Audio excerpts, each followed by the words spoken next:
পলিমাটির দেশে এক সময়ের পতিত বালুচর। ফসলের চিহ্ন ছিল না, ছিল শুধুই অনাবাদি জমি আর প্রাকৃতিক অবহেলা। অথচ আজ কুড়িগ্রামের দুধকুমারের বুকে সেই নিষ্প্রাণ মাটি জেগে উঠেছে প্রাণের সুরে।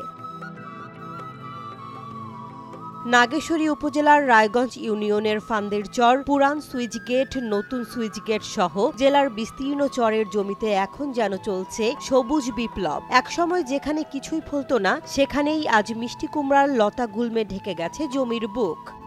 আমি এখানে 1 একর 8 শতক জমি আমি লাউ কুমড়া লাগাচ্ছি, তরমুজ লাগাচ্ছিলাম।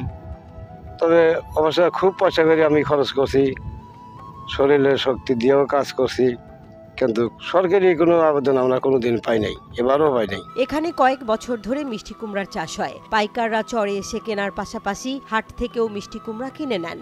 আমার খুব পরিচ্ছন্ন হওয়া গেছে, চালটা মোটামুটি একদম ভালোই পাইছি। আমরা বাজার পাইলাম লাউ, কল্যা, তরমুজ, আবার মিট কুমড়া।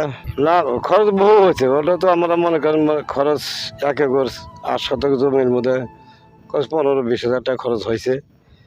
আল্লাহ হয়েছে, পয়সা আমরা পাইছি, কিছু মোটামুটি ভালোই পাইছি। কয়েক বছরের পরিশ্রম আর সাহসের গল্প লিখেছেন এই চরাঞ্চলের কৃষকরা। বালু আর পলিমাটিতে এখন শুধু কুমড়াই নয়, ফলছে লাউ, ডাল, বাদাম সহ নানা ফসল। আমি মনে করেন প্রত্যেক বছর 2 একর 3 একর পর্যন্ত এই ডালের আবাদ করি। এবারও করছি একেবারে 8। আমরা কোনো কিছু পাই না আবেদন।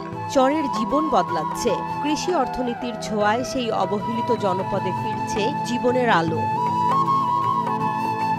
চরাঞ্চলের এই সাফল্য শুধু একটি গল্প নয়, এটি একটি দৃষ্টান্ত, যেখানে প্রমাণিত হয় যদি মাটি ভালো নাও হয়, মানুষের ইচ্ছাশক্তি আর পরিশ্রম থাকলে বদলে দেয়া যায় ভবিতব্য।